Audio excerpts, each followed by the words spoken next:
Excellent Père de grâce, Dieu d'éternité et d'amour, nous sommes dans ta présence ce matin. Par ta miséricorde, nous nous tenons devant toi pour exalter et glorifier ton nom. Merci ce matin-là pour la parole de grâce et de vie que tu nous donnes. Et nous te célébrons, nous magnifions ton nom, parce que ton nom est au-dessus de toutes choses. Que toute la gloire soit à toi. Que dans cette journée-là, nous proclamons la paix sur le Burkina Faso. Nous proclamons la paix du matin jusqu'au soir et toute la nuit. Que la grâce de Dieu soit sur tous les villages et villes au nom de Christ Jésus. Merci Père.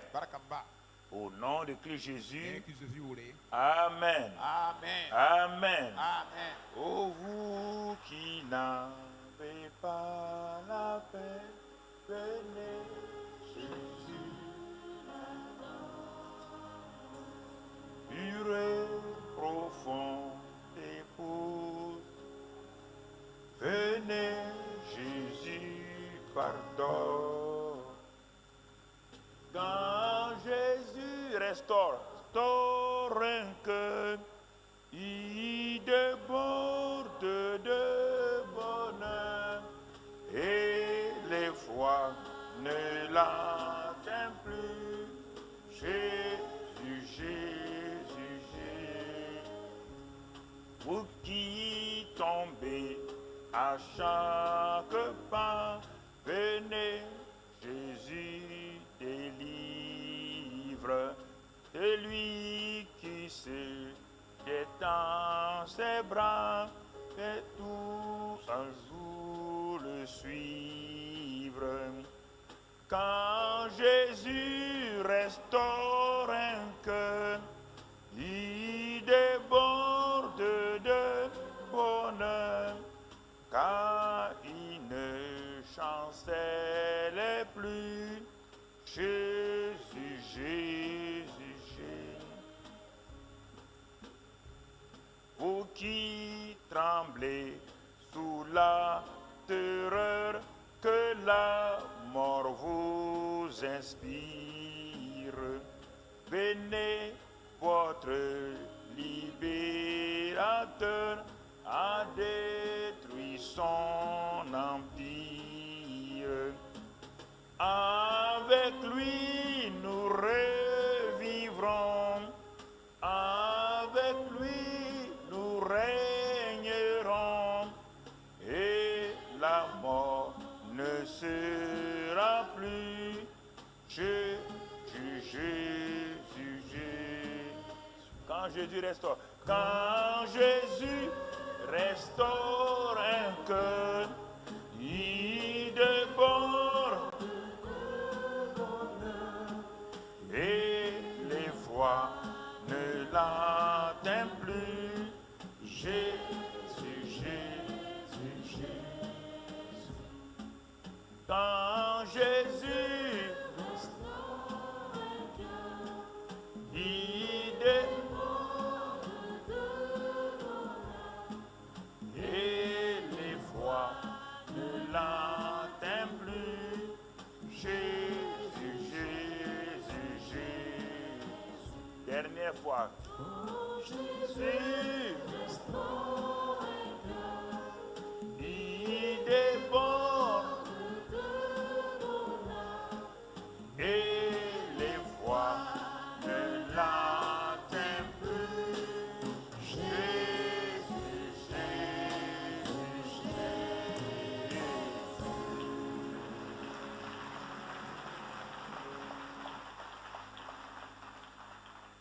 Gloire à Dieu.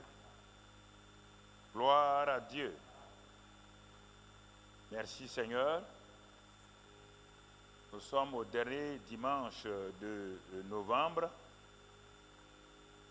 pour la restauration. C'est pas on va arrêter là pour que le dimanche prochain nous lançons le mois de décembre.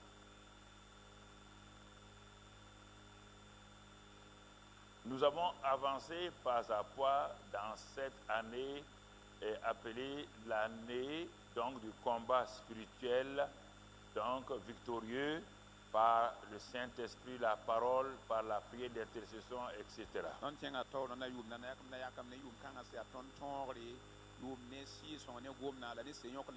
Parce que nous sommes dans la décennie de l'expansion gracieuse. Il ne peut pas avoir d'expansion sans que la personne qui y contribue ne soit dans la victoire. Et c'est pourquoi Dieu nous a donné de commencer la première année de la nouvelle décennie par le combat spirituel victorieux. Pas le combat spirituel que les gens font. Ils font des combats spirituels pendant des années et on ne sait pas quand ils ont fini. Si vous ne partez pas en vainqueur pour vaincre, si vous partez dans la défaite pour avoir la victoire qui a été déjà acquise à la croix du calvaire, il n'y aura plus une croix du calvaire devant vous,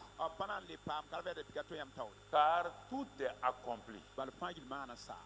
Nous rentrons dans la victoire acquise par Jésus. Notre mentalité s'attache à cette victoire.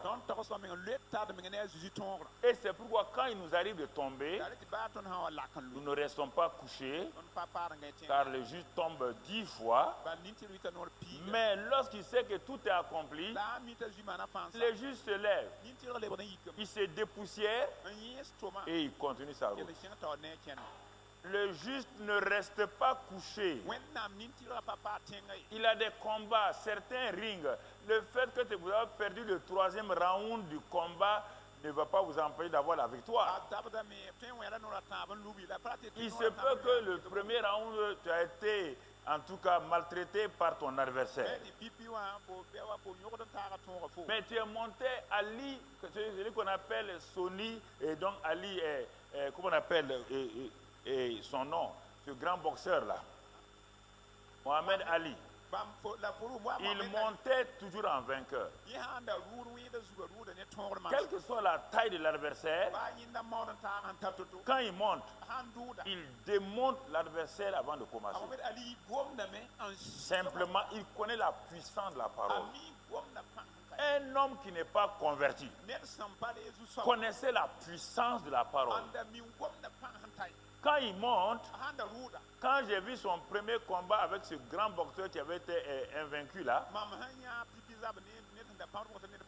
mais les gens ont dit non, il va faire de Mohamed Ali une bouchée. Le gars est monté. Certains d'entre vous n'étaient pas nés encore même.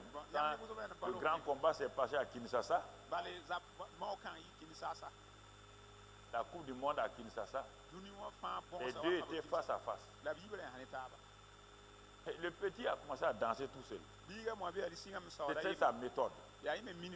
Il savait influencer ses adversaires. Il danse. Quand ça commence, quand on les présente, si on présente des boxeurs, il disait que le combat est fini.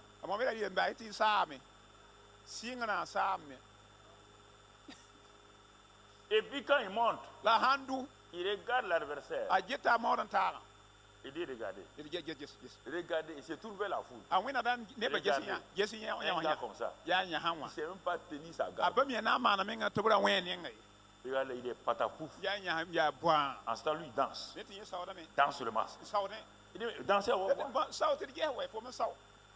Il est en train d'énerver le gars. Quand il a fini de l'énerver, il dit, allons maintenant. Regardez. C'est même pas fermé. Il n'a pas fermé. Le gars croit qu'il n'a pas fermé. Quand il a fermé, il veut faire quoi? Quand il fait quoi? KO. C'est ça qu'on appelle le vrai coup KO. Le vrai coup KO, c'est ça. Tout le reste là,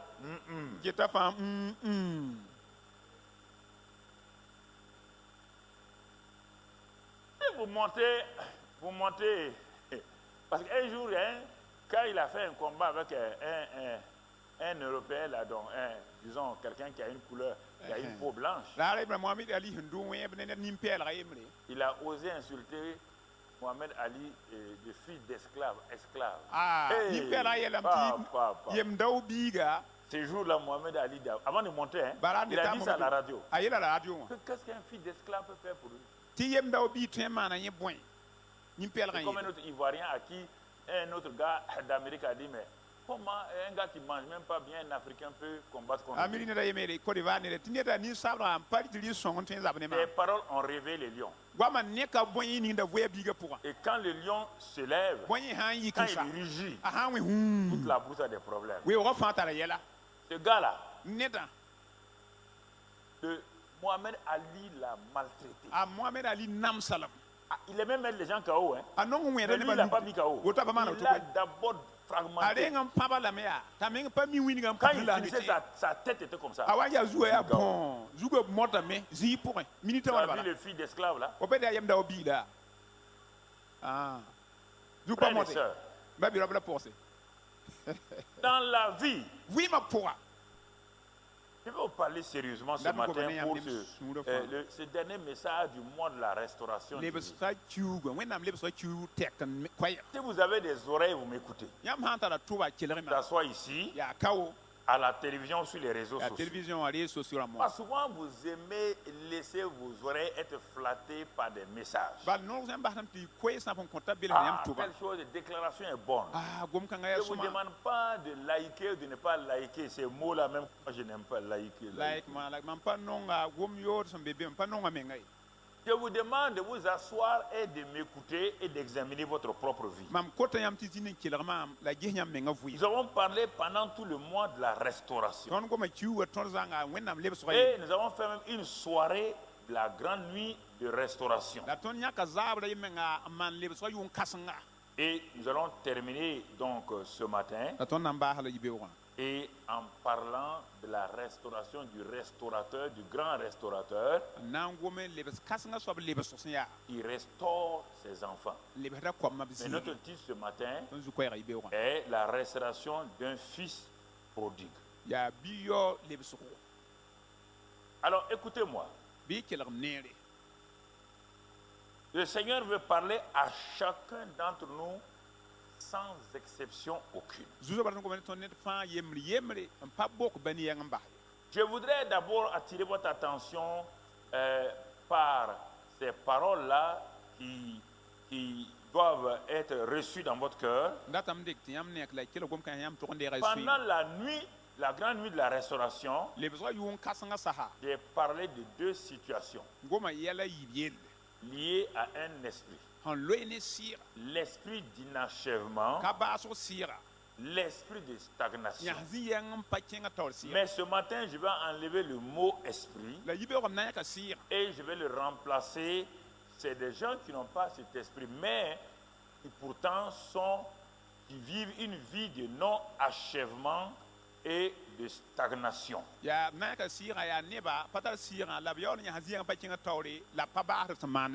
Et qui tournent en rond comme à Gilgal. Gilgal veut dire tourner en rond sans atteindre son but. Je vous ai dit de m'écouter. Il n'y a pas quiconque est en contact avec moi maintenant et doit se retrouver dans ce message-là d'une manière ou d'une... Il n'y a pas ce message-là que quelqu'un dit que ça ne l'intéresse pas. Tu mens. Tu es menteur, tu es menteur. Il dit ça avant de commencer. Regarde ta vie attentivement. Regarde les différents aspects de ta vie. Et ne fais pas semblant comme si tu étais un vainqueur dans chaque aspect de ta vie. Mon frère, il faut comprendre. Les gens qui peuvent avoir l'argent, mais leur vie morale est embourbée. Leur vie familiale est embourbée. Leur vie physique est embourbée. Il y a des gens qui peuvent avoir une très bonne famille. Où il y a l'entente. L'homme et la femme s'entendent. Mais individuellement dans leur vie personnelle, il y a un aspect qui ne marche pas. Et quand on regarde tout cela, on voit partout la frustration. Pourquoi les chrétiens ainsi? Ils sont dans des luttes stériles, dans des combats stériles, criant, jeûnant, pleurant, et rien ne change. Toutes sortes de prophéties ont été faites dans leur vie par n'importe quel prophète. Mais le constat, c'est le non-achèvement, la stagnation, le tourner en rond d'une vie. Mon frère, ma soeur. Alors s'installe la frustration, le doute, la colère interne et la colère externe. Colère interne contre nous-mêmes, mais au lieu de la résoudre, nous l'exportons sur les autres. Nous refusons de regarder nos frustrations, nos échecs et rentrer en nous-mêmes parce que nous sommes remplis de colère interne. Mais nous projetons ça sur les gens qui sont autour de nous, les faisant supporter ce qui est insupportable pour nous. Nous trouvons des justificatifs. Nous trouvons des situations.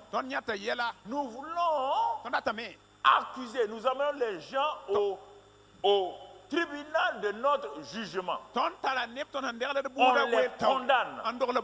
Alors que nous n'avons pas résolu le problème intérieur. Et cycliquement, ça se déroule. Cycliquement, ça se déroule. Le dernier message de la restauration que Dieu a gardé pour nous ce matin. Mon frère, ma soeur, nous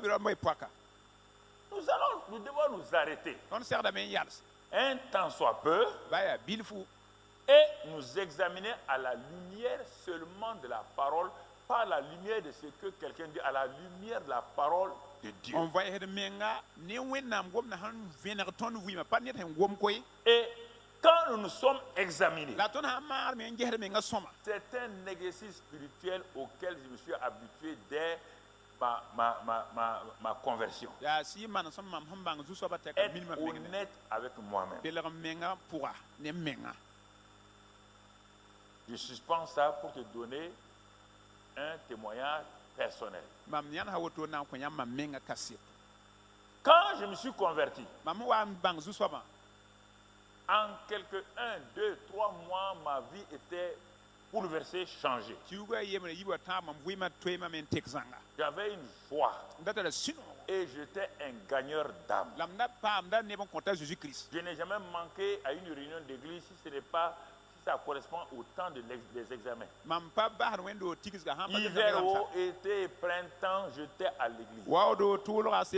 J'avais compris que j'étais entré en contact avec quelqu'un de spécial. Je ne laissais aucun argument, ni personne m'empêcher d'aller à l'église.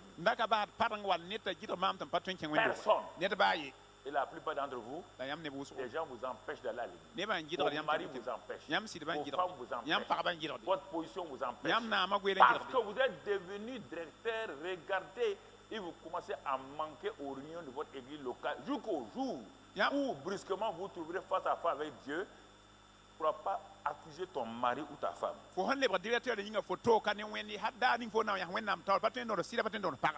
Mais après les 3 mois de lune de miel spirituelle, je suis revenu à moi-même.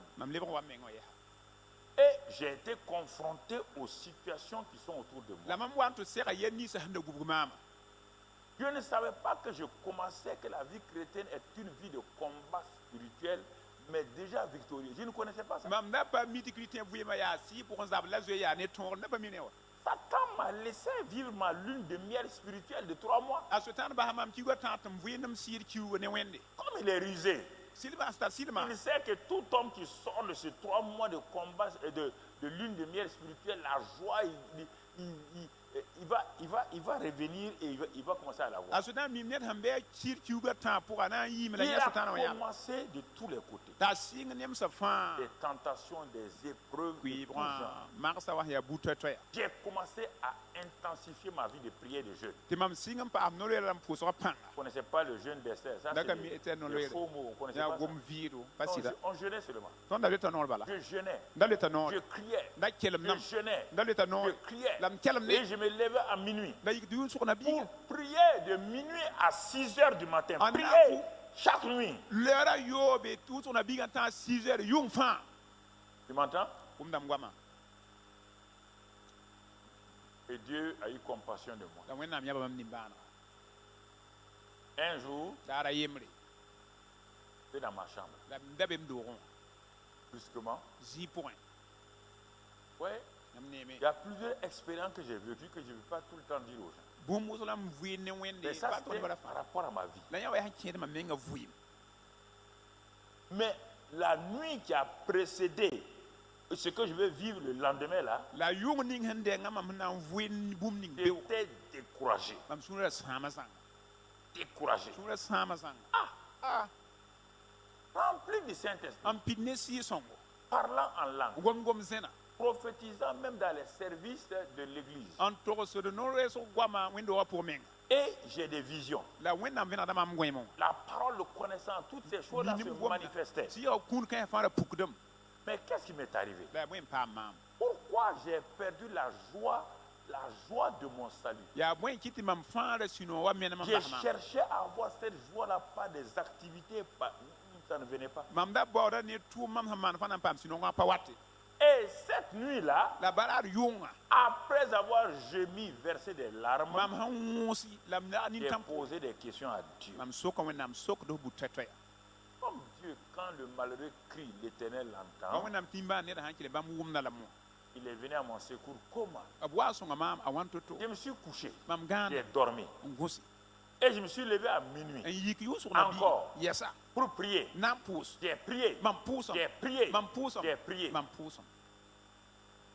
Et le matin, brusquement, je vois devant moi la face de Jésus. Seigneur, dès que j'ai vu sa face, j'ai crié, Seigneur, purifie-moi. J'ai vu comme si j'étais sale. Mais j'étais sauvé. J'ai été sanctifié. Mais ma vie quotidienne, les péchés quotidiens, d'attitude, de critique, de résistance, ont apparu comme des scandales. Il dit, Seigneur, j'ai crié, Seigneur, Seigneur, purifie-moi, purifie-moi. Le Seigneur m'a regardé et me dit, si tu reviens à moi, c'est ça mon message de ce matin. Si tu reviens à moi, c'est bon. Donc, je me suis éloigné de lui. Si tu reviens. Et il a commencé à me parler. J'ai dit, Seigneur, je reviens. Et il a continué à me parler. Quand la vision est partie, je me suis assis. Et une nouvelle phase de ma vie va commencer. Ça, ce n'était pas quand Jésus est venu dans ma chambre. Non. Une nouvelle phase va commencer. Ah bon? Comme la vie que je mène là, j'étais content de gagner des âmes. J'étais dans les rues, il faisait ça, il faisait ça. Mais le Seigneur me dit, si tu reviens à moi,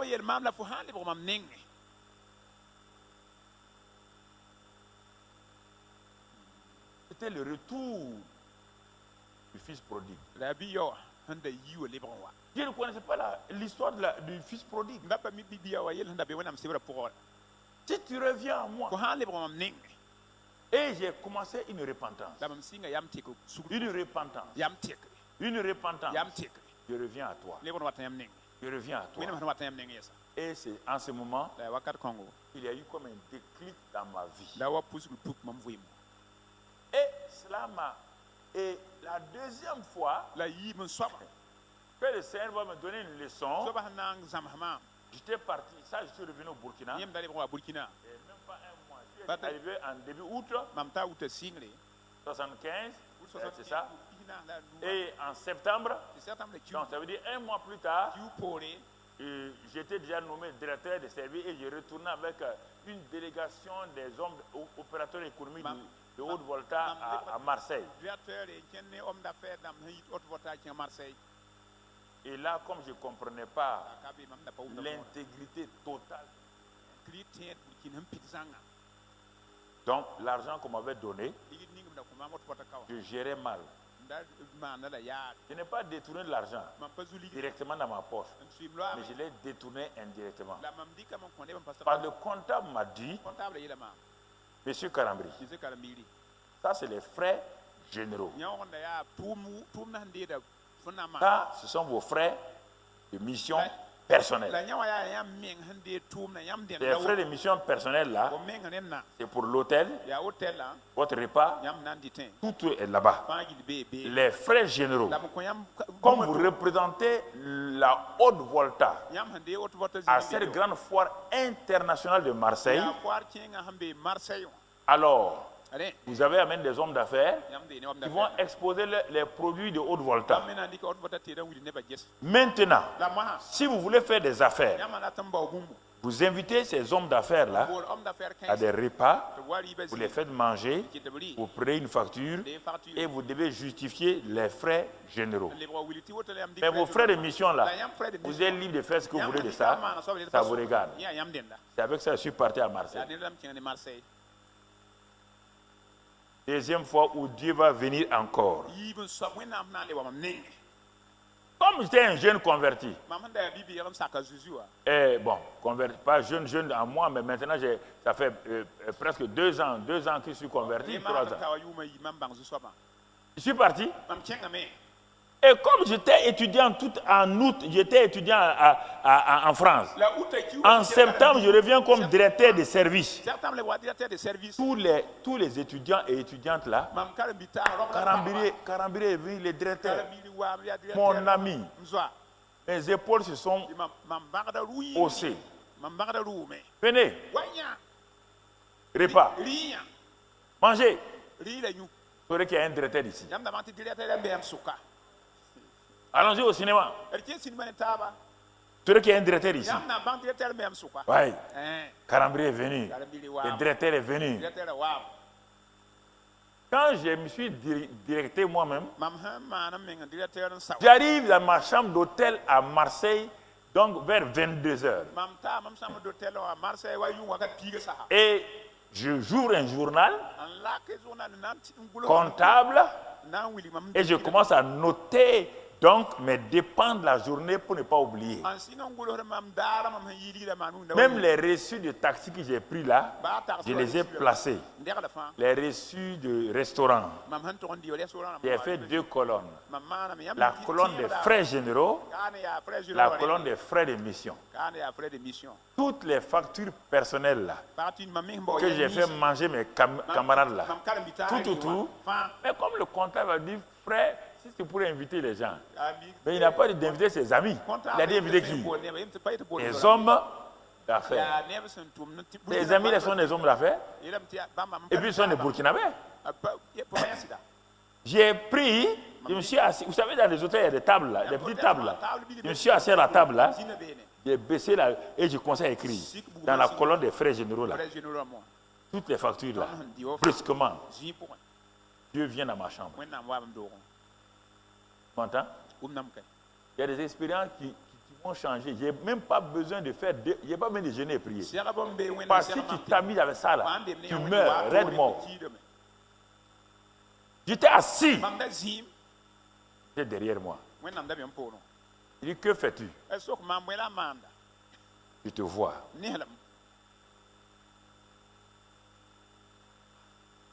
Et qui me parle? Tellement j'avais peur. Parce que le lit était derrière moi. Je suis assis à la table d'hôtel. Le lit est derrière moi. Mais il n'y a personne dans ma chambre. Il me parle. Et il continue. Je te vois. Partout où tu iras, à partir de maintenant, tout ce que tu feras, je serai au courant. Il dit, veille sur ta vie, afin que ton passé ne te rattrape jamais pour l'œuvre que je vais te confier. Ça a changé ma vie. Je suis rentré dans l'intégrité totale.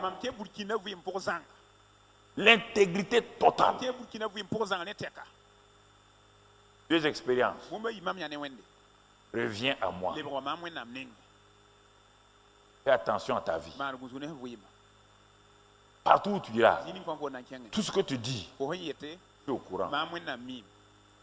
Car ton passé peut te rattraper dans le ministère que je vais te confier.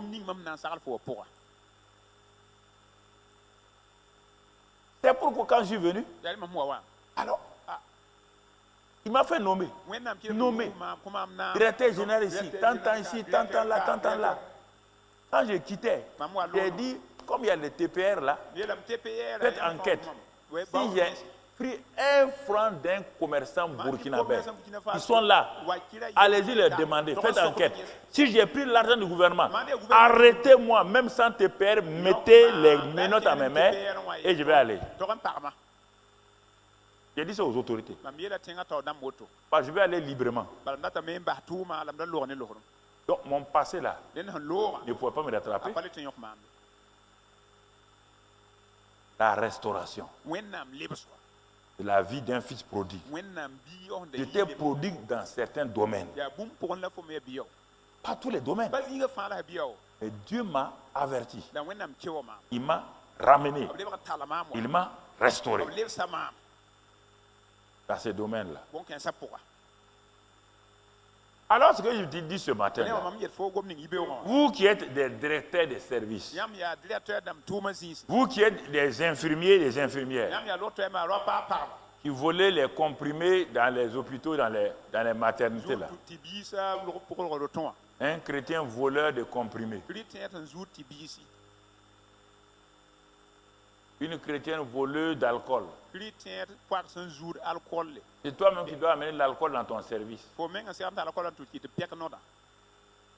Directeur bouffeur de frères généraux.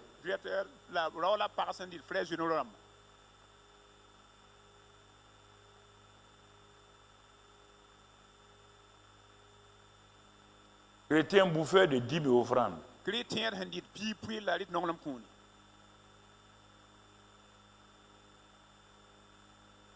Je vais te parler ce matin. Vous vivez la vie chrétienne là. Je parle, il dit un fils prodigue. Je vais parler maintenant. Regardons la suite. Regardons la suite. Nous jouons avec Dieu et on se fait prendre des pièges complètement.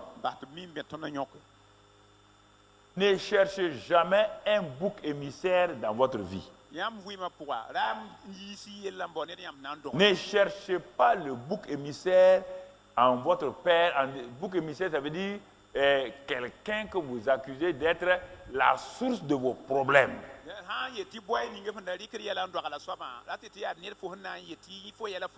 Et vous le livrez sur l'autel du sacrifice. Ce n'est ni mon père ni ma mère, ni ma tante, ni mon mari ni ma femme, ni personne qui est la source de mes problèmes. C'est moi-même. Tant que le jour où je ne verrai pas cela, Je serai un juge au tribunal du jugement des hommes et tout. De temps en temps, j'ai eu le temps de vous expliquer mon enfance. Donc vous traversez, moi je les ai traversés.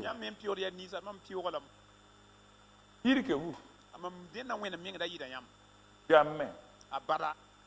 Je n'étais pas chrétien. Mais je savais que ce que je vis là, ça ne sera pas éternel. Je savais. Et tous ceux parents ou oncles, tantes qui m'ont fait passer par ces choses-là, tous sans exception, quand j'ai grandi, je leur ai fait du bien. Avant de mourir, un à un, et tous m'ont dit, malgré leur propre fils, ils m'ont dit, c'est toi qui es notre fils. Et tu seras tellement béni dans cette vie-là. Parce que ce que nous t'avons fait dans ton enfance, tu n'as jamais évoqué ça. Au contraire, tu t'es positionné pour nous aider. Il y a des gens qui m'ont fait du mal à gauche. Un instituteur a refusé de me présenter au CEP à l'entrée en 6e. J'étais le plus jeune de ma classe, au CM2. J'ai fait une année blanche. Il m'a dit qu'il ne me présente pas. Parce que lui et mon père sont de deux partis différents. Mon oncle de moi. À cause des partis politiques. Moi, j'ai fait une année blanche. C'est pourquoi la politique là.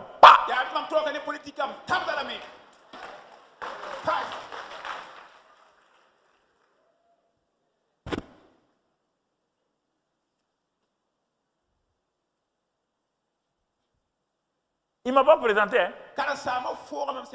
Il a présenté les gens comme ça. Et j'ai fait 3 ans. 3 fois le CM2. J'étais meilleur. À cause des problèmes, ils m'ont bloqué comme ça. 3 ans, CM2.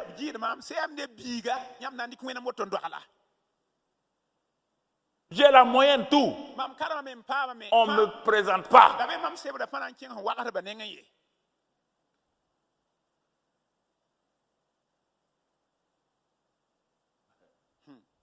20 ans plus tard, je suis en train de prêcher à Koulouba.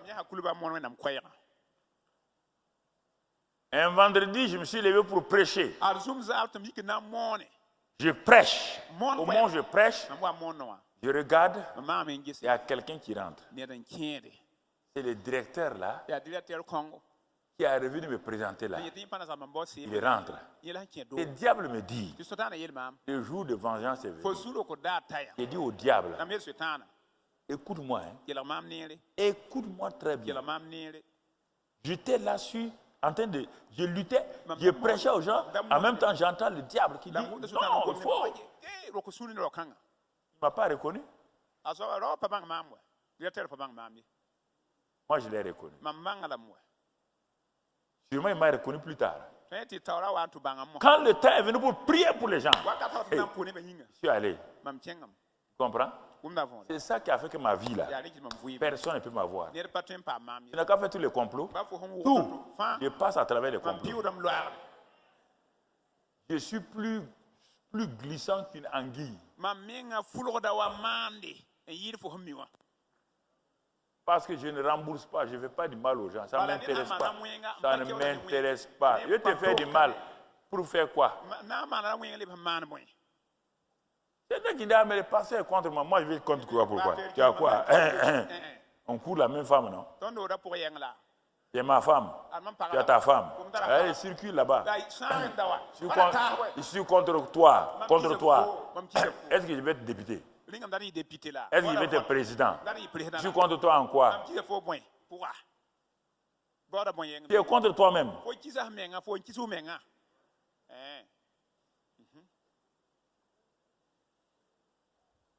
Écoutez très bien.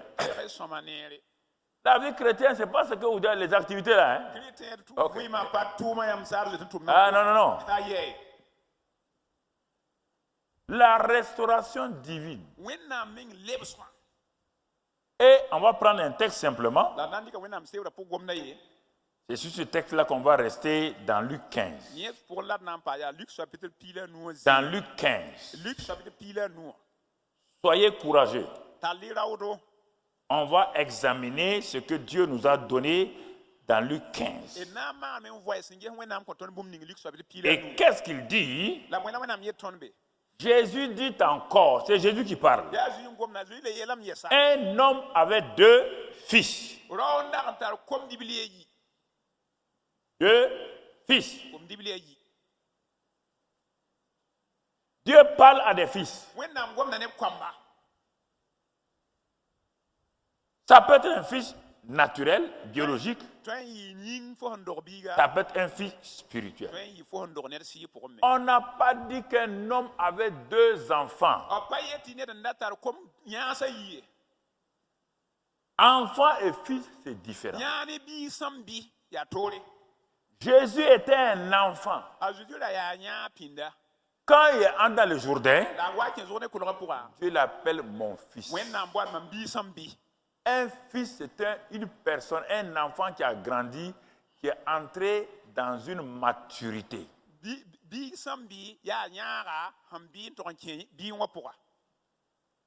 Donc, on parle ici des gens qui sont censés être des gens mûrs. Parce que ce qu'ils vont faire là, un enfant ne fait pas ça. Un enfant est innocent, il s'attache à son père, il est content de son père. Il n'y a que des fils qui ont la volonté pour prendre des décisions. Des décisions qui peuvent leur coûter cher. Un homme avait 2 fils, naturel et spirituel. 2 fils qui sont dans une maturité. Et qu'est-ce qui va se passer à ces 2 fils? Le verset 12 nous dit, le plus jeune dit à son père, mon père, donne-moi la part de bien qui doit me revenir. Et le père leur partagea son bien, Sur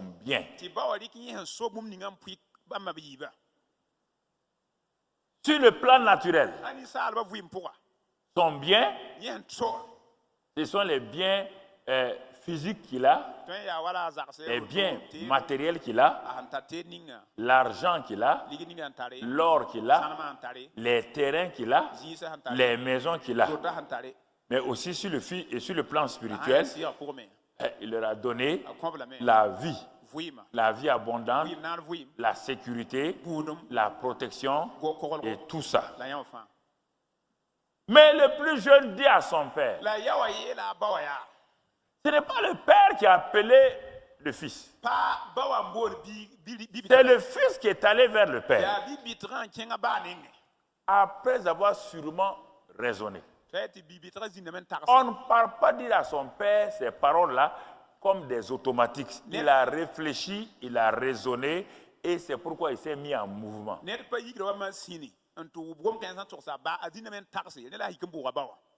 Tu entends? Il dit, mon père, donne-moi la part de bien qui doit me revenir.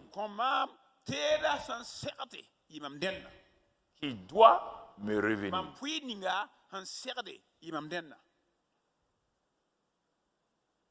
Ah bon? Ah donc il y a une part de bien qui doit te revenir. Le père, sans discuter, il dit, bon, ok, comme toi tu demandes ça, je peux te donner sans donner à ton grand frère. Donc, il leur partagea son bien. Pas leur bien. Aucun des enfants n'avait un bien. C'est le père qui leur partage son bien. Écoutons, chrétiens. Dieu nous a partagé son bien, la vie abondante, la vie éternelle, tout. Ce qui lui appartenait. Il a partagé ça avec nous. Et le cantique dit, sa vie éternelle, il la partage avec moi. Il la partage avec moi. Jusqu'à présent, il n'y a rien de mauvais. Jusqu'à présent, il n'y a rien de mauvais. Sûrement le fils là veut aller investir. C'est un fils qui est mûr. C'est un fils qui va aller investir. Il va aller multiplier. C'est un fils qui reconnaît qui il est. Il va aller faire valoir. Peut-être il va aller faire valoir. Peut-être sa mère a dit, peut-être le fils va aller faire valoir. Il pense, c'est ça. Quand, regardons la suite, peu de jours après, le plus jeune fils ayant tout ramassé, parti pour un pays éloigné où il dissipa son bien en vivant dans la débauche.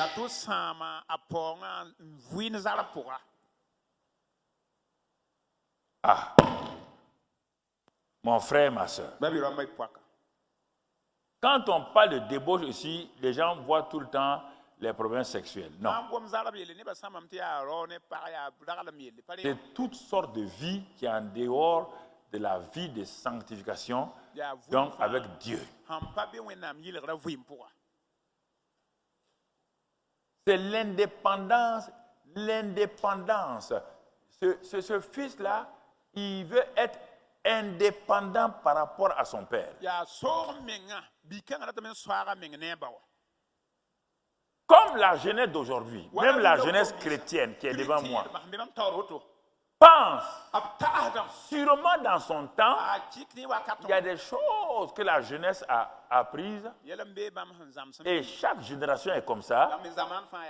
Les jeunes apprennent des nouveautés, pensent que les pères sont dépassés et ils leur demandent la part.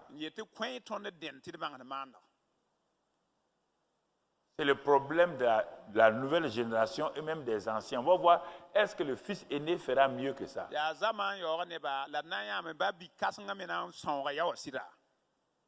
Je vais prendre ma vie en charge.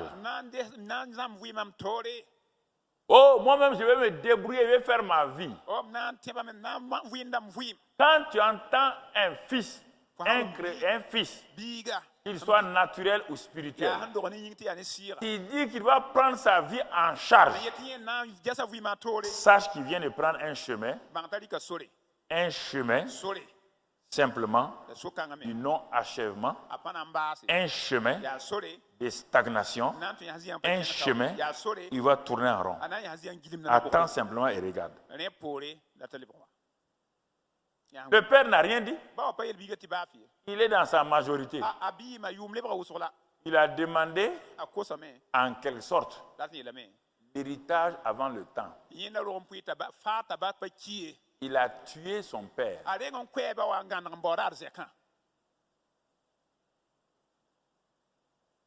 L'héritage est donné après.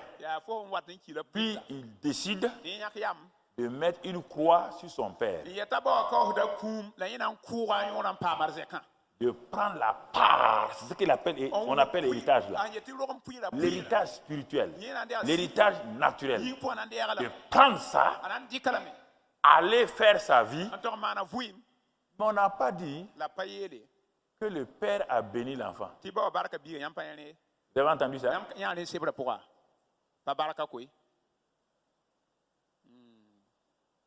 On ne bénit pas un enfant indépendant, autonome. Vous le laissez vivre. Chrétien, je parle à chacun d'entre nous. Nous sommes ces fils-là. Dieu nous a fait grâce. Il nous a donné ses dons. Il nous a donné beaucoup de choses. Il nous a donné accès à ses trésors. À un moment donné, nous pensons que nous sommes assez grands. Nous donnons dos à Dieu. On s'éloigne de Dieu. C'est l'erreur qui est dangereuse là. Cette erreur est dangereuse. On pense qu'on peut se débrouiller sans le Père Céleste. Il est parti. Comme il n'est plus en contact avec la sagesse de son Père, il a développé sa propre sagesse. Et sa propre sagesse va l'amener dans la vallée de la débauche, du gaspillage, de la vie comme on peut vivre.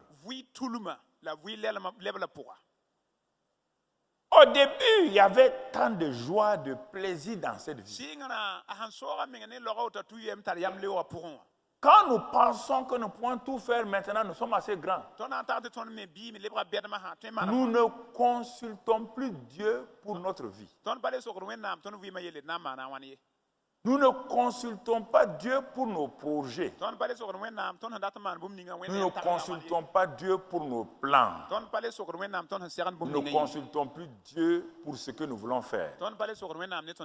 Nous ficelons tout, on fait tout, on prend le paquet, on vient donner le paquet à Papa bon Dieu.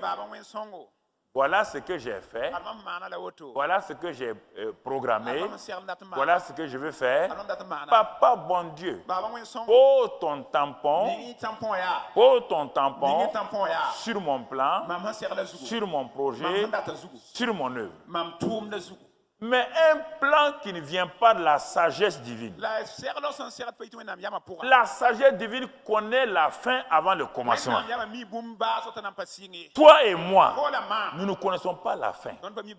Et c'est pourquoi nous nous engouffrons dans des choses que nous pensons être bien, mais on se rend compte, on entreprend ce plan-là, ce projet-là, on ne l'achève pas, un nouveau projet se présente.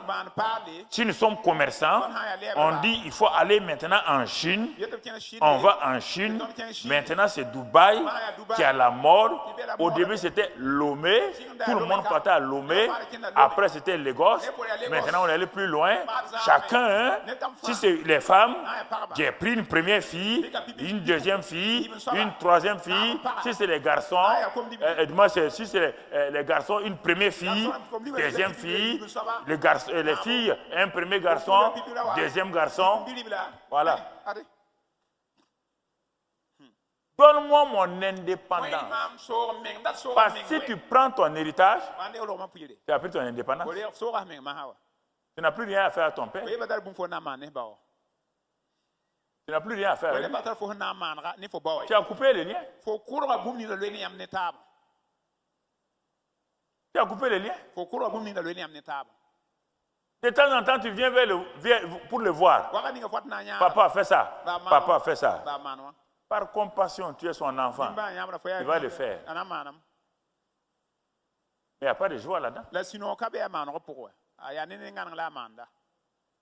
Là, c'est pourquoi j'ai réservé ça en cette fin du mois de la restauration là. Ce message-là, il a été réservé pour ça. Je devais le prêcher avant, mais non. Dieu m'a dit, garde ça pour le dernier message. Parce que ça concerne tout le monde, dans un domaine ou autre. Il ne me consulte plus. Non. Il ne me consulte plus. Ils prennent leurs décisions, leurs projets, et on va faire ça, on va faire ça. Et je deviens leur exécuteur, leur secrétaire exécutif. Réfléchis, regarde ta vie. Entrepreneur. Tu fais tout et tu pars gêner maintenant que Dieu n'a qu'à bénir. Toi-même réfléchis un peu là. Dieu n'est pas à l'origine de ton projet. Il va le bénir comment? Tu l'as consulté? Il t'a dit oui? Il t'a dit c'est ça le projet? Si vous dites non, montrez-moi Jésus en train de faire des projets, demandant au Père de bénir les projets. Jésus dit, je ne fais que ce que je vois faire au Père. Je ne dis ce que le Père m'a dit. Intellectuel, vous êtes assis ici là. Votre problème, chef d'entreprise, votre problème, vous croyez que ça marche. Je vous regarde, vous êtes frustré. Parfois je ris. La Bible dit, veille sur le troupeau. Et il dit, regarde, Paul dit aux Éphésiens, aux choses là, il dit, je vois. Je ne suis pas là-bas, hein, mais je vois. Les gens, quand on dit ça, on dit, ah, peut-être c'est sorcellerie. Si Dieu ne permet pas à un pasteur de voir la vie de ses chrétiens, comment il va les diriger? En venant ici, là, chacun a son masque d'hypocrisie. Des sourires hypocrites. Des attitudes hypocrites. Si c'est comme ça, on peut vous diriger. Mais Dieu m'amène et te regarde. Parfois, toi-même, Dieu te montre que je connais ta vie. En faisant quoi? Tu ne me vois pas dans ta chambre? Tu ne me vois pas dans ta maison? On dit c'est sorcellerie. Ça, c'est quelque chose. Paul dit en esprit. Dieu m'a amené, j'ai vu. Les luttes que vous avez là. Parfois, Dieu me permet de venir vous aider. Combien de personnes sont venues vous aider? Vous ne comprenez pas ça. Un pasteur naturel. C'est le pasteur naturel qui attend les dimanches. Et puis il prêche aux gens. Il ne les connaît même pas. C'est normal. Dieu est intelligent. Vous êtes ce matin-là, peut-être combien de personnes? Des milliers. Je ne vous connais pas. Comment voulez-vous que je vous dirige? Si Dieu ne me donne pas la capacité de vous voir, regarde, telle personne-là est en danger. Je prie. Quand vous venez me parler, je ris. Je ne vous dis pas pourquoi. Je ne dis pas que j'ai prié pour vous hier, je ne cherche pas un nom. Mais vous allez vers les prophètes pour qu'ils vous prophétisent le futur. Moi, j'ai déjà vu ce que vous devez être. Et j'ai prié. Et vous dites que tel prophète a dit, parfois je vous regarde et je dis, bon, vous ne comprenez pas la vie chrétienne. Vous n'honorez pas vos pères. C'est pourquoi vous avez des problèmes.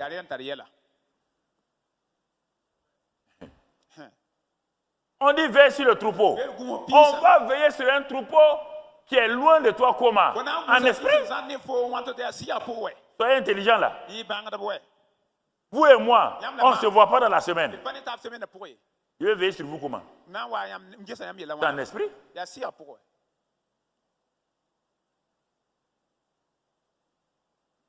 Ça que vous appelez pratique occulte là. Donc c'est pratique occulte là. C'est cette histoire là. Vous laissez berner par les gens. Comment on va veiller sur quelqu'un qu'on ne voit pas? En prêchant seulement?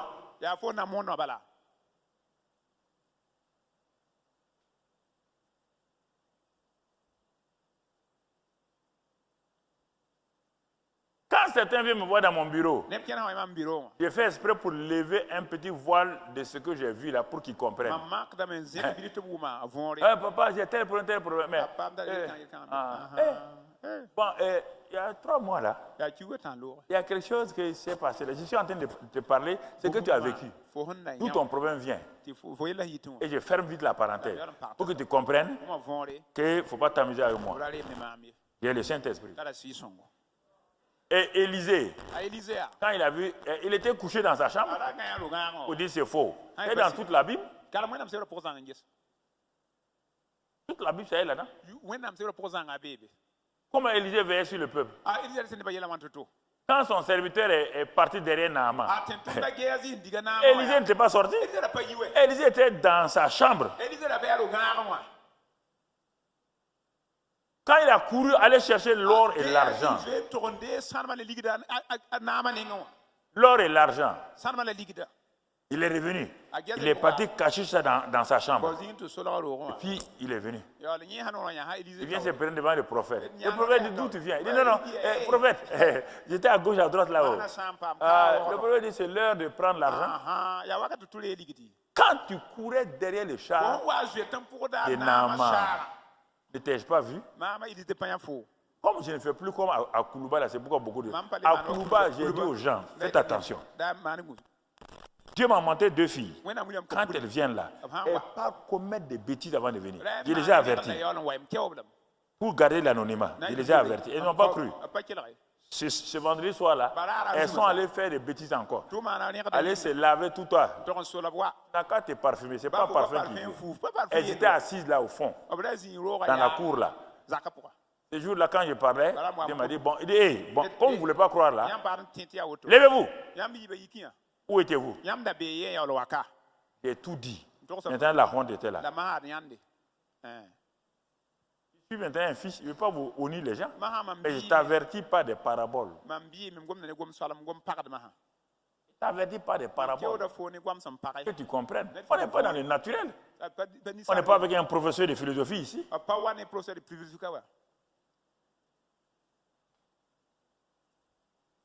Une fois, j'étais dans un pays voisin.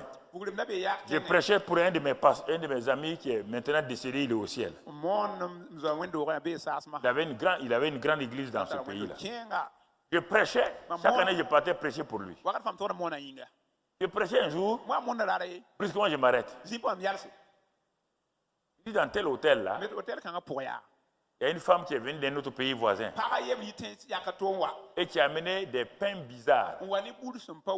Ces pains-là n'ont pas été bien traités.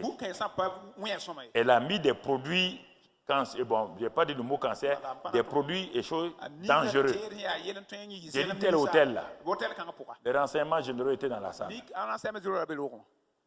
Quand j'ai fini, ils sont partis. Ils sont allés à l'hôtel. Ils ont trouvé la femme. Ils ont dit à un de mes amis, qui est une haute personnalité de ce pays-là, il m'a téléphoné.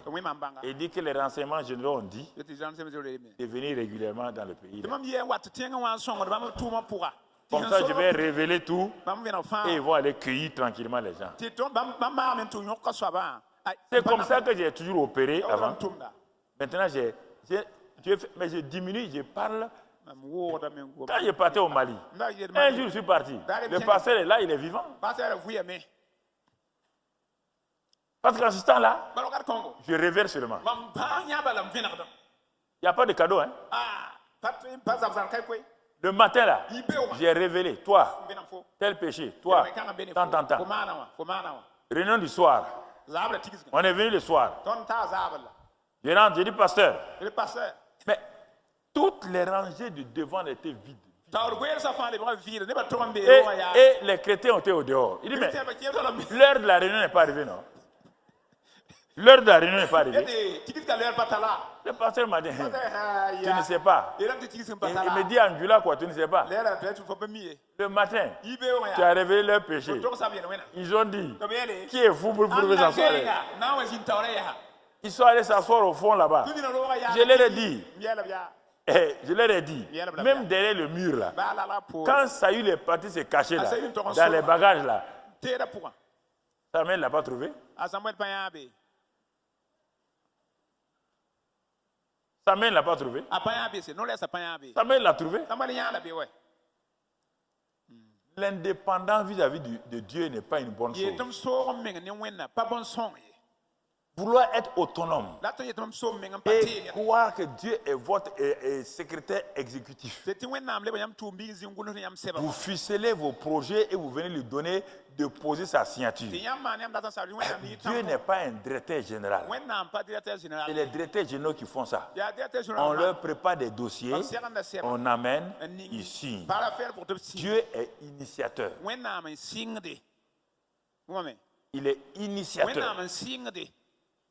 Et quand tu fais ce que tu fais, si ça ne marche pas, il devient restaurateur, réparateur. Il répare ce qu'il a dit de faire. Si ce n'est pas lui qui a dit de faire, il ne répare pas. Il détruit. Et tu répares à zéro. Dieu ne répare pas ce qu'il n'a pas initié.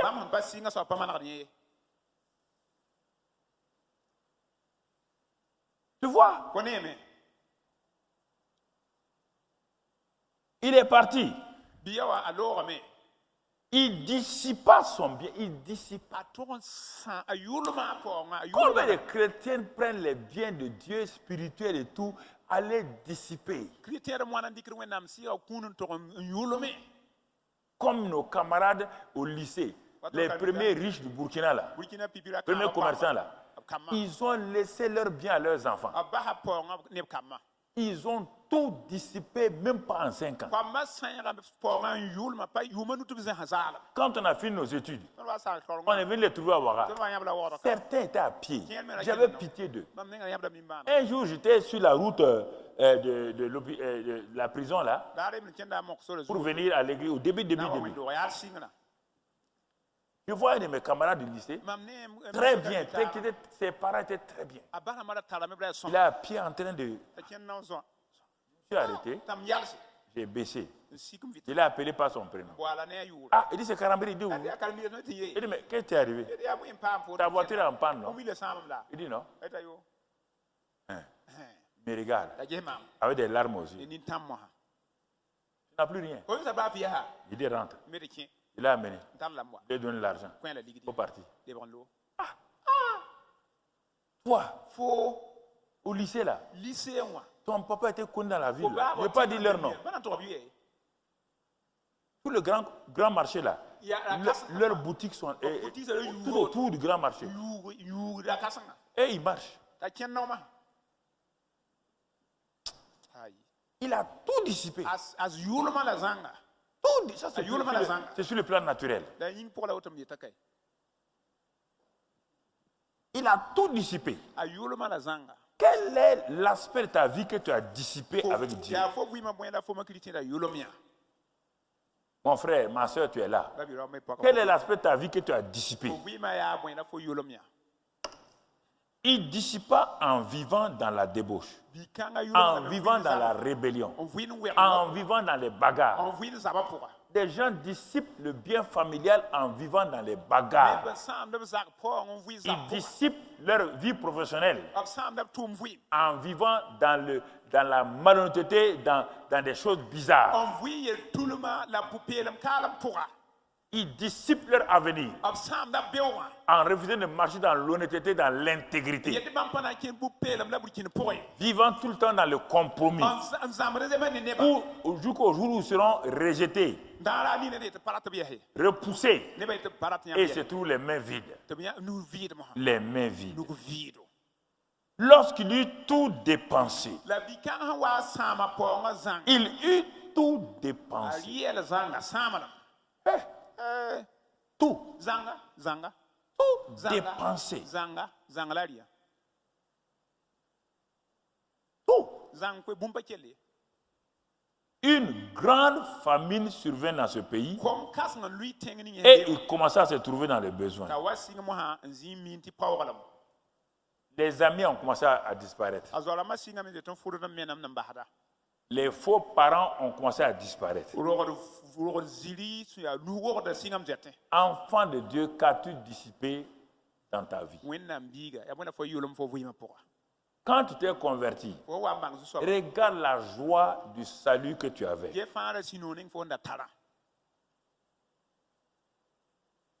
Pourquoi ta vie est-elle fragmentée aujourd'hui? Le Père a compassion de toi. En ce moment-là, où cet enfant-là vivait comme ça, son père était au courant d'une manière ou d'une autre. Et chaque matin, son père regarde pour voir si l'enfant va revenir.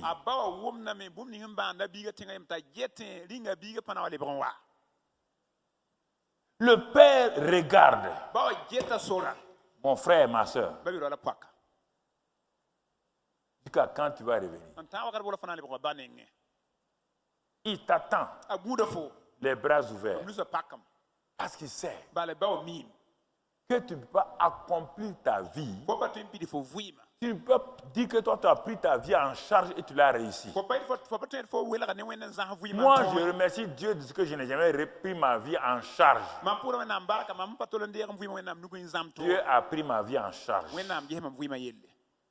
Je suis fier de ça. Ceux qui ont pris leur vie en charge, où sont-ils? Où est leur accomplissement? Où sont les résultats de votre vie? Tout ce que vous êtes là, vous allez laisser. Si vous êtes directeur, vous ne serez plus directeur. Si vous êtes député, vous ne serez plus député. Si vous êtes président, vous ne serez plus président.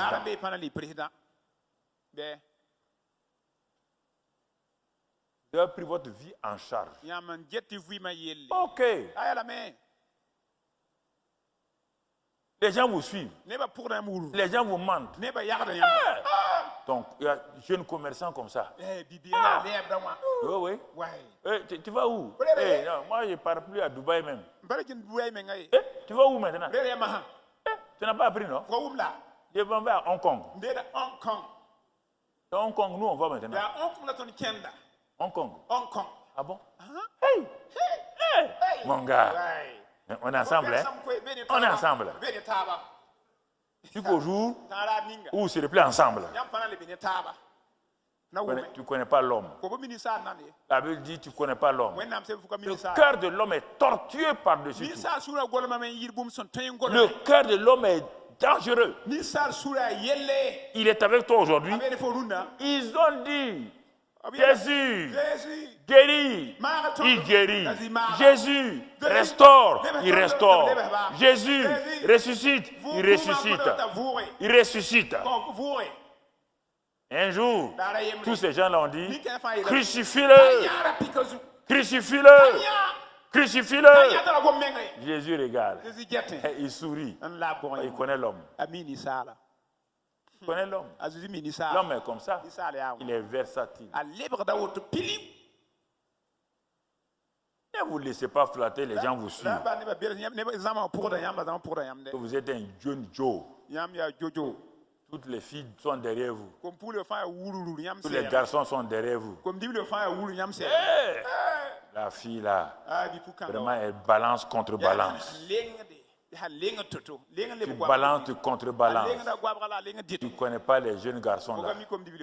Des gens terribles. Ils sont assis ici. Là. Terribles.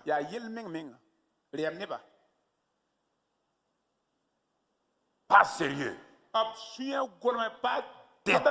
Détruisant la vie des filles les unes après les autres. Quand ils ont fini de détruire la vie de la quatrième fille, ils viennent se présenter avec la cinquième fille. Et Dieu m'a dit c'est celle-là. Et les 4 autres que tu as détruits. Tu peux restaurer. Tu peux réparer.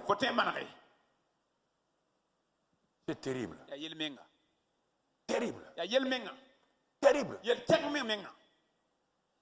Ah bon, parce que tu as 4 filles, 5 filles, ça c'est tu es quelqu'un qui est misérable, malheureux. Un jour, une fille tombait. Sa mère a dit, priez pour ma fille. Priez. Elle n'arrive pas à avoir de garçon. Elle n'arrive pas à avoir d'homme. Elle n'arrive pas à ceci. Priez pour ma fille. Ah bon? Vous l'avez compris? Allez-y, jeûnez de la journée. Le soir, venez. Vous l'avez compris? Tu n'as pas dit à ta fille c'est quelle vie? Non, ma fille là. Revenez le soir. Jeûnez. Vous avez jeûné. Toi et la fille, vous avez jeûné. Oui. Ok. Demande à la fille là. Demande à ta fille, maman.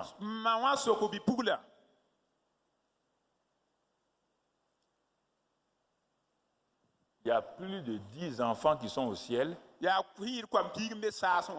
en train de crier son nom. Dieu. Vengeance. Cette fille-là nous a tués. Elle nous a avortés. La fille, entendant ça, elle est tombée évanouie. Sa maman dit Kabako, tu as avorté 10 enfants. Toi, petite fille, 10 enfants. Et le garçon qui a fait avorter ça, les bébés là aussi crient son nom au ciel. C'est pourquoi la vie des Quand elles se marient maintenant, leur vie est fragmentée.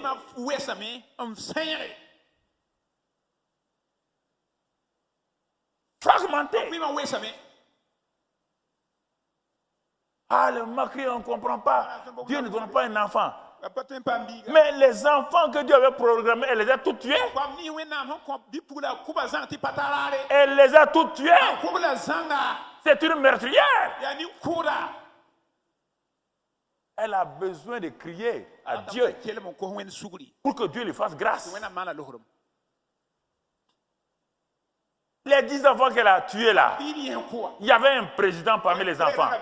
Il y avait un grand professeur. Il y avait un grand homme d'affaires. Mais elle les a tous tués.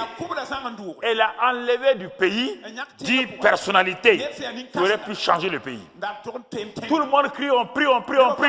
Alors que la fille là, que Dieu avait destinée pour mettre au monde cet homme d'État, ce grand professeur là, elle les a tués. Et le pays manque de ces gens-là. Et vous voulez dire que Dieu est méchant. Ça, je refuse. Je suis son avocat. Pour nous reprendre ce matin, il faut nous ressaisir. Père, mère, soyez courageux. Ne laissez pas les enfants venir vous aveugler. Ils font des projets qui ne marchent pas. Ils ne sont pas humbles pour vous dire, papa, j'ai entrepris tel projet, ça ne marche pas. Ma vie est en panne. Toujours en train de recommencer. Recommencer. Ce qui ne finit pas.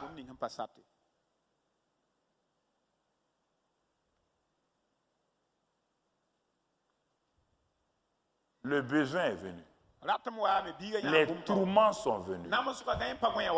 Et il a commencé à tomber totalement. Ce prince qui a quitté la maison de son père en tant que prince, vêtements précieux, bien précieux, tout se retrouve parmi des cochons. Le ciel regarde. Ça, c'est un fils de Dieu. Ça, c'est une fille de Dieu. Dans une cochonnerie. Les anges remis la tête. Dieu était très patient. Ce n'est pas possible. Regarde sa vie. Il a gâché toute sa vie par des mensonges, par des escroqueries.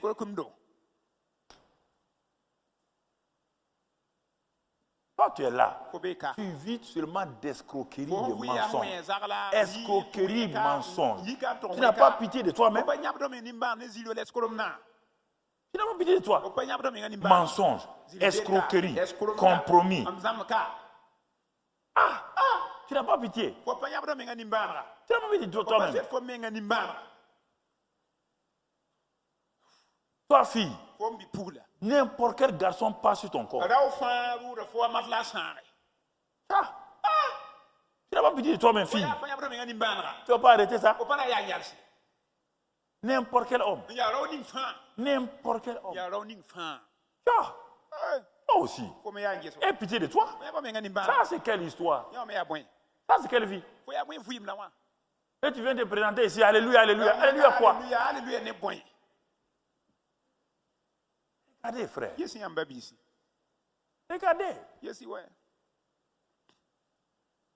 Chaque aspect de notre vie. Méchanceté, injustice. Toi, tu es une maman méchante. Celle qui travaille avec toi là. Tu es méchante. La Bible dit dans Ésaïe 58, il dit détache les chaînes de la méchanceté. Quelles sont les chaînes de la méchanceté?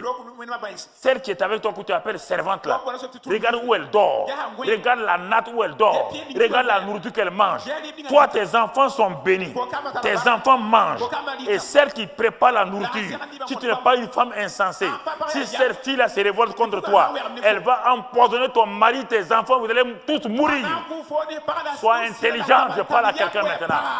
Arrête de maltraiter les enfants des autres. Elles dorment sur des nattes, des matelas pourris. Et toi, tes enfants dorment dans le luxe.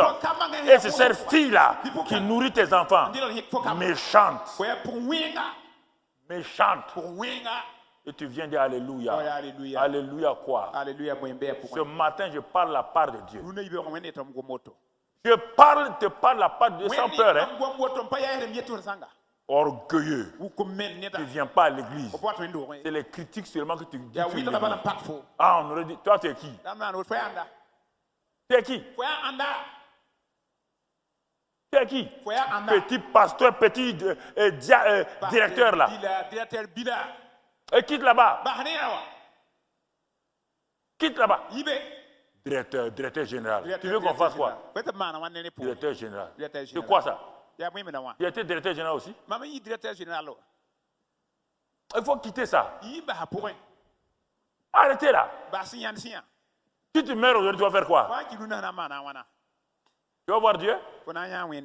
La question est là. Tu vas voir Dieu? Compromis. Compromis.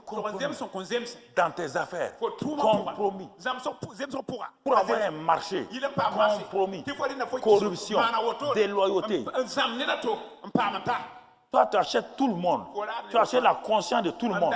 Tu veux corrompre tout le monde. Et tu viens dire Dieu m'a béni. Dieu t'a béni. Dieu t'a béni. Dieu t'a béni. Avec le fruit de la corruption. Dieu t'a béni. Dieu t'a béni avec la corruption. Fais attention. Mensonge. Tromperie. Tromper les gens. Tu fais leur argent. Dieu m'a montré ça. Tu bouffes l'argent. Pasteur bouffeur d'argent. Tu vas aider les chrétiens. Tout le temps, Dieu m'a dit ça. De me donner ça. De me donner ça. Tu séduis les gens. Tu prends leur argent. Et tu bâtis ta maison avec ça. Elle va s'écrouler sur toi. Tu construis une fausse maison sans fondement avec la corruption et l'argent des gens, les fausses prophéties. Ça va s'écrouler sur toi.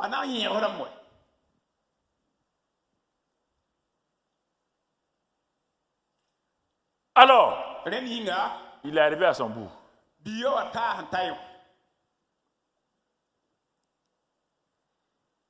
Il voulait manger la nourriture des porcs.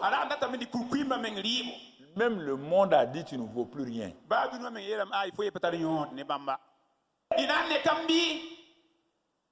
Ça n'est assez. Vous allez en enfer et vous vous trompez.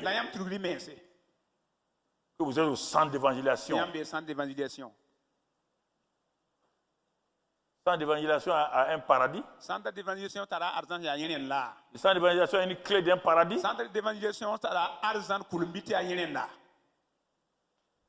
Et dépouillez-vous de tout ça là. Enlevez vos habits, montrez à Dieu. Je suis nu. Seigneur, je me suis trompé moi-même. Je me suis séduit. Je suis qu'un hypocrite. Un hypocrite. Oh Seigneur. Aie compassion de moi. J'ai jugé mes frères. J'ai jugé mes sœurs. Je vois que je ne suis pas mieux. Élie croyait qu'il était un champion. Élie croyait qu'il était un prophète extraordinaire. Jusqu'au jour où une parole est venue sur lui. Demain, je vais couper ta tête comme tu as coupé la tête de mes prophètes. Élie s'en est et s'est levé. Il dit ah non. Élie s'est rendu compte qu'il n'est qu'un homme à qui Dieu a fait grâce. Il n'est pas un super homme. Il n'est pas un super, il n'est pas un champion. Élie s'en va et il dit, ce n'est pas la peine, je vais mourir. C'est ça. Si tu n'as pas rencontré Dieu encore, tu crois que tu es quelqu'un. Tu crois que tu es un champion. Quand tu vas le rencontrer, on va le voir pas maintenant. Quand tu vas le rencontrer comme Jacob l'a rencontré. Quand tu vas le rencontrer comme Moïse l'a rencontré. Quand tu vas le rencontrer comme Paul l'a rencontré. C'est à partir de ce jour-là que tu sauras que Dieu est réel. Jusqu'à présent, tu joues avec Dieu. Tu ne veux que des bénédictions. Tu ne veux que ceci. Tu ne veux que cela. Tu n'as jamais rencontré Dieu. Tu ne l'as jamais. Tu ne l'as jamais rencontré. Ouais, dis-moi ton expérience. Dis-moi. Ce matin-là, dites-moi, vous l'avez rencontré où? Le Dieu là, et vous vivez comme ça, dans le mensonge, dans l'escroquerie. Vous avez rencontré Dieu. Moïse l'a rencontré. Il a été le même? Pour la question. Quand Moïse l'a rencontré, il est resté le même? Quand Paul le meurtrier l'a rencontré, il voulait des bénédictions. Quand Jacob l'a rencontré, et Jacob est un lutteur féroce, que personne ne peut vaincre. Tellement il avait une volonté forte. L'ange de Dieu a été obligé de le frapper à la hanche pour le déboîter, pour le rendre faible. Et l'ange dit maintenant, ça n'est assez. Tu as assez trompé les gens. Tu as trompé les hommes. Tu as trompé Dieu.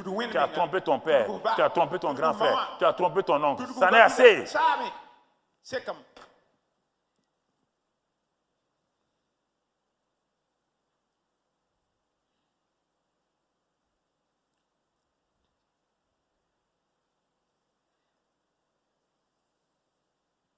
Étant rentré en lui-même.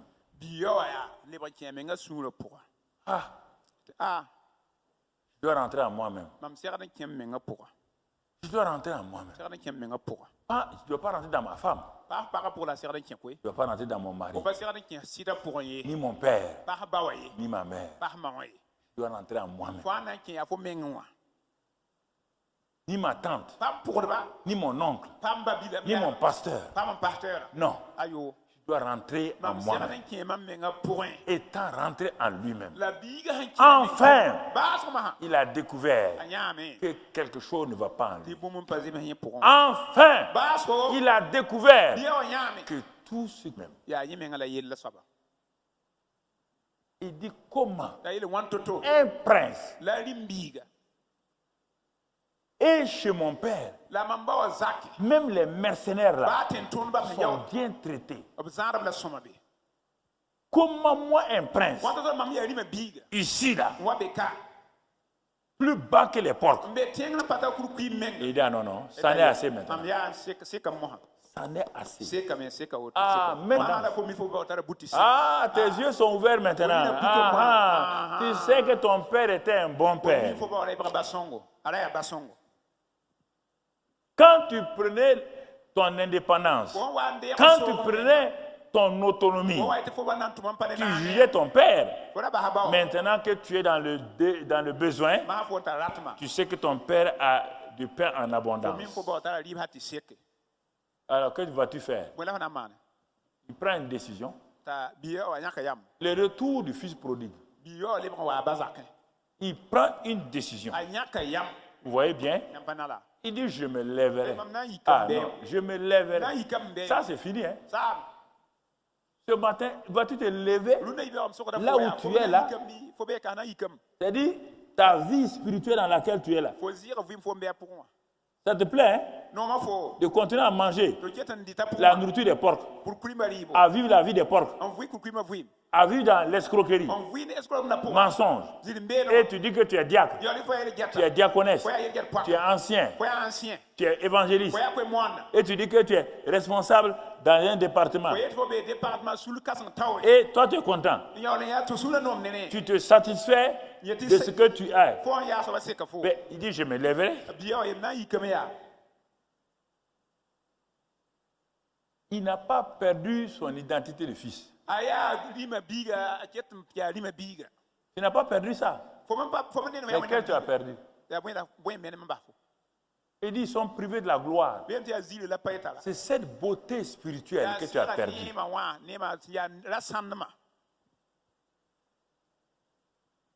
C'est ça. Je me lèverai. J'irai vers mon père. J'irai vers mon père. Et je lui dirai, mon père, j'ai péché contre le ciel et contre toi. Contre le ciel et contre toi. J'ai péché. Il n'a pas dit je vais expliquer. Il n'a pas dit je vais me justifier. Non. Et il dit non.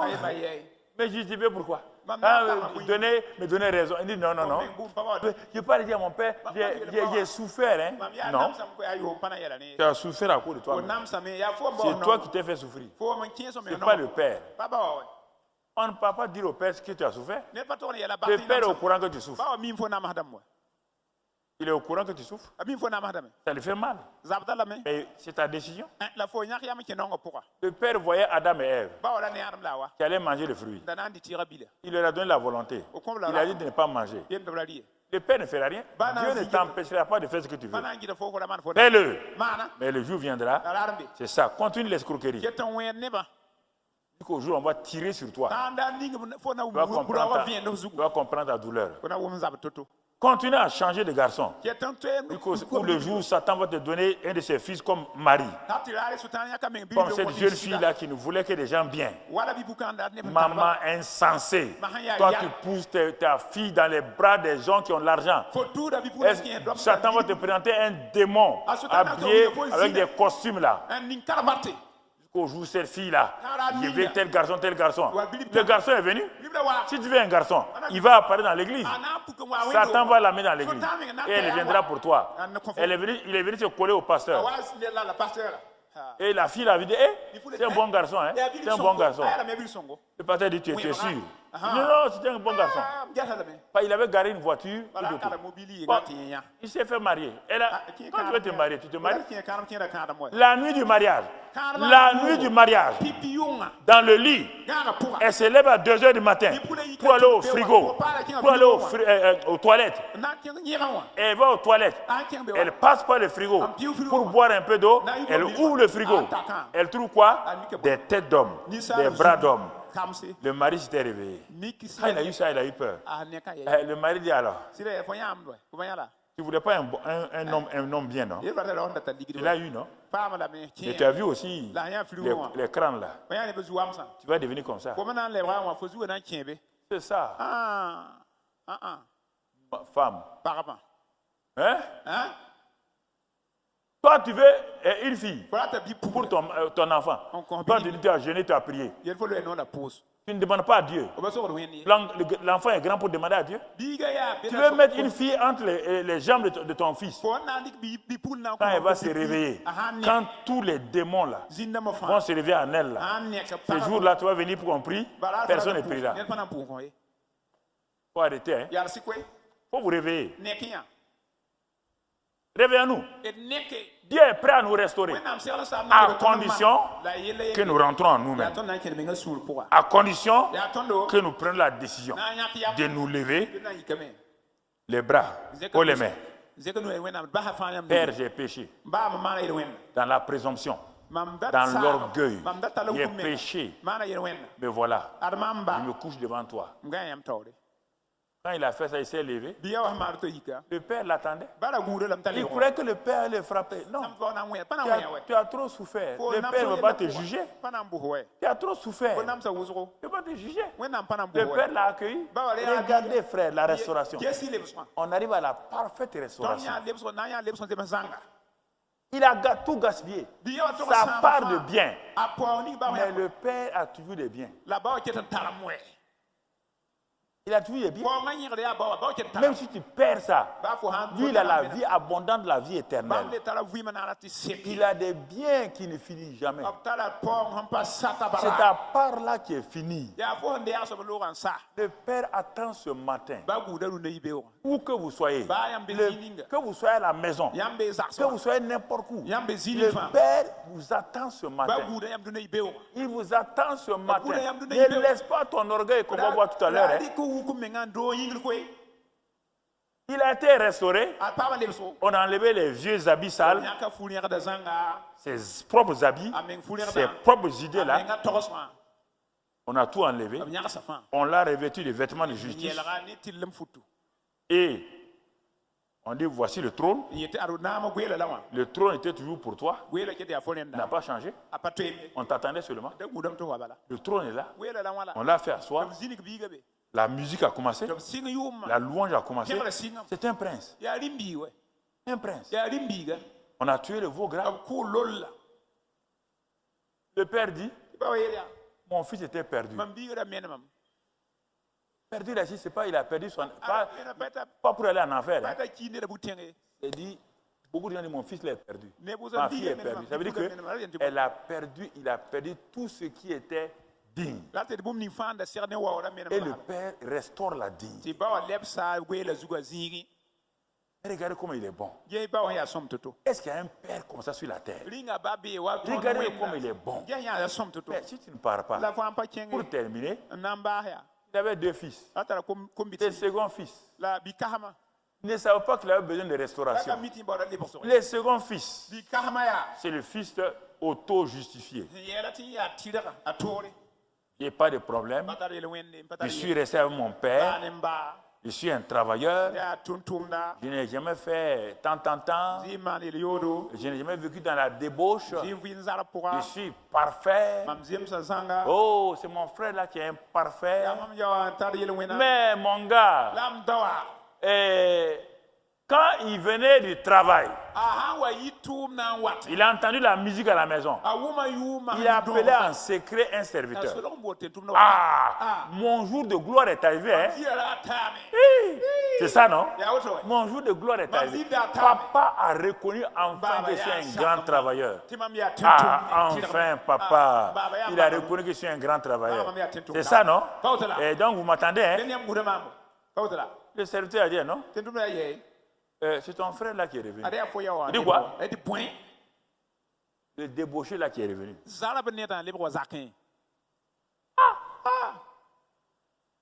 Le débauché là qui est revenu. Le prostitué là qui est revenu. Le menteur là qui est revenu. L'escroc est revenu. Mais le serviteur dit non. Il n'est plus escroc. Il a un vêtement nouveau. Nous tous on est contents. Il est revêtu de justice. Sa condamnation est partie. Les choses anciennes sont passées. Les choses sont devenues nouvelles. Il dit ah non, jamais. Jamais. Je n'accepte pas ça. Hein? Moi, je n'accepte pas ça. Il est resté au dehors. On peut dire au père, ah, ta joie est incomplète. Hein? Papa, ta joie est incomplète. Le fils est né au dehors. Il est en train de crier. Et papa sort. Il dit, mais les jours de fête comme ça, là, on a une famille là.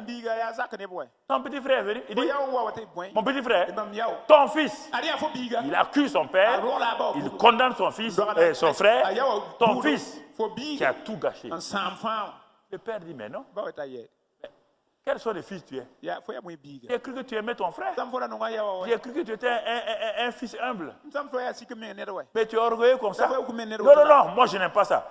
Quand tu vois un enfant, un fils, quand le père veut lui parler, il faut le laisser. Il va subir. Le père a fait quoi? Le père a donné le dos. Sans rien dire. Il dit, mais il est venu. Il est revenu à la maison. Tu ne veux pas t'associer à ça. Tu ne veux pas reconnaître. Regarde, tu ne veux pas te restaurer. Les orgueilleux, c'est difficile de les restaurer. Ceux qui croient qu'ils sont quelqu'un, sans péché, sont difficiles à restaurer. Ils sont en train de frapper, de juger. Le Père donne le dos. Donne le dos. S'en va. Il rentre à la maison. On n'a plus entendu parler du fils aîné. On n'a plus entendu parler de lui. La fête s'est passée sans lui. On n'a plus demandé ses nouvelles. Quel genre de fils tu es ce matin? Quel genre de fils es-tu?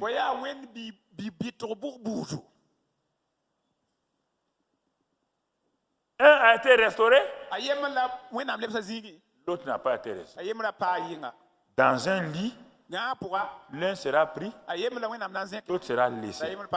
Au champ, l'un sera pris, l'autre sera laissé.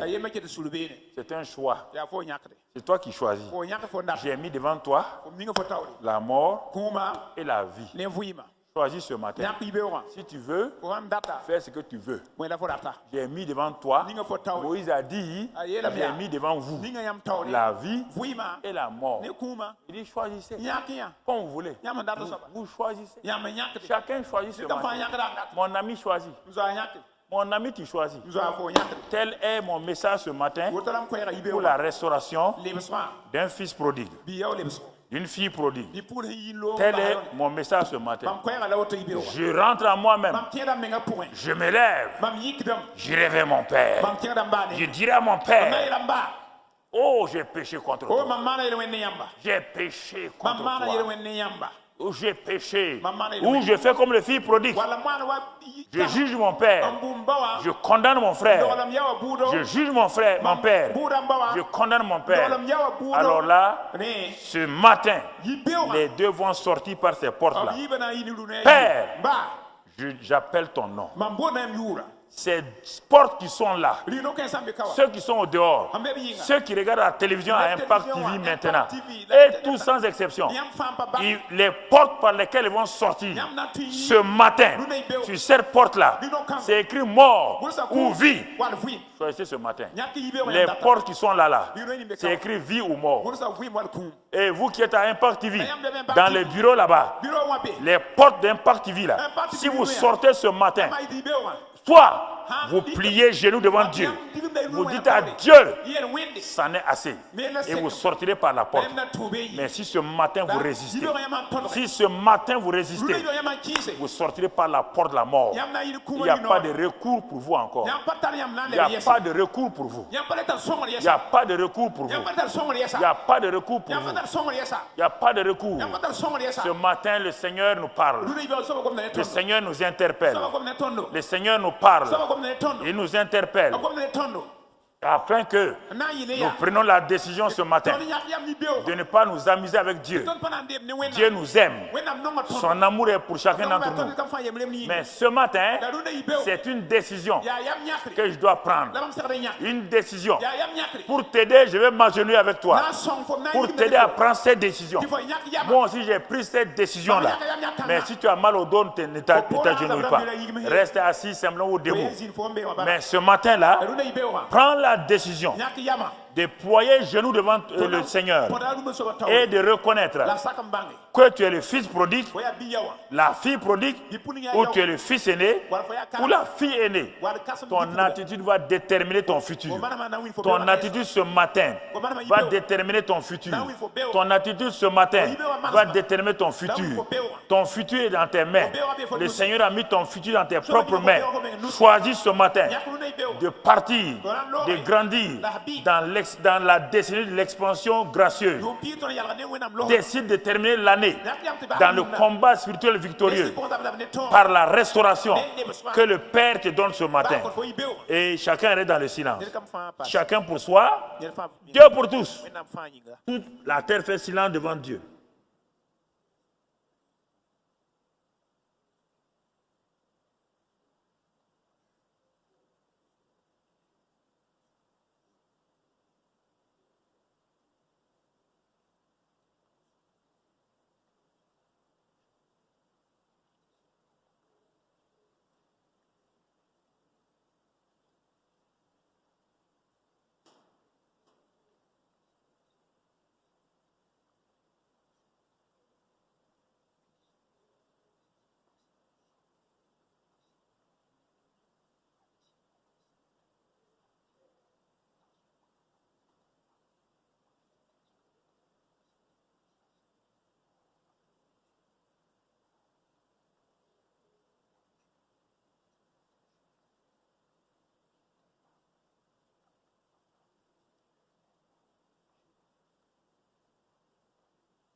Plaide les mérites du sang de Jésus maintenant pour toi.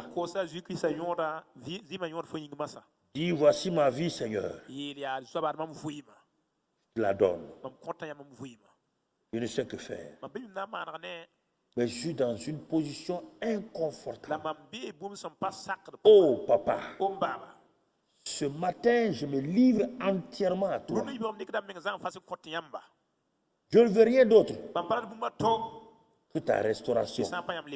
Par ta compassion, par ta bénédiction, par ta miséricorde. Oh, papa, viens à mon secours. Je n'en peux plus. Je ne sais plus où aller. J'ai vécu dans l'hypocrisie. Dis cela, parle au Père, dans le mensonge, dans toutes sortes de choses. Mais ce matin, fais-moi grâce. Fais-moi grâce. Fais-moi grâce. Restaure ma vie. Restaure ma vie. Restaure ma vie. Comme celle du fils prodigue. Restaure ma vie. Je reviens à toi. Je reviens à toi. Je reviens à toi. Je reviens à toi. Je reviens à toi. Je reviens à toi. Je reviens à toi. Seigneur, fais grâce. Fais grâce. Fais grâce. Fais grâce. Fais grâce. Fais grâce. Oh papa, le sang de Jésus, le sang de Jésus pour me laver, me purifier, me sanctifier. Que ma relation avec toi encore soit restaurée. Que ma restauration avec toi soit restaurée. Que je prenne plaisir en ta présence. Merci Père. Merci Père. Merci Père. Merci Père pour la restauration que tu m'as accordée. Père, je pars en nouveauté de vie. Je pars en nouveauté de vie. Je pars en nouveauté de vie. Je pars en nouveauté de vie. Je pars en nouveauté de vie. Je pars en nouveauté de vie. Par à cause de ta miséricorde, ta bonté. Merci Père. Sois béni et sois loué. Sois béni et sois loué. Sois béni et sois loué. Sois béni et sois loué. Merci Père. C'est au nom de ton Fils Jésus que je t'ai imploré. Et je crois que tu m'as exaucé. Tu vas m'aider, Seigneur, à marcher en nouveauté de vie et à aller de l'avant pour ta seule gloire. Merci Père. Au nom de Jésus. Amen. Amen. Amen. Amen. Amen. Amen. Amen. Amen. Amen. Assois-toi. C'est par la foi qu'on reçoit la restauration. C'est par la foi que nous avons reçu ce matin. Et laisse le Saint-Esprit te conduire. Il va te conduire. Et toi-même, tu verras la joie du retour au Père. Comme le Fils prodigue, tu vas l'expérimenter. Que sa grâce soit sur toi, sa paix soit sur toi, et qu'ensemble, nous puissions vivre cette vie victorieuse dans le combat spirituel victorieux. Au nom de Christ Jésus. Amen. Amen. Amen. Amen.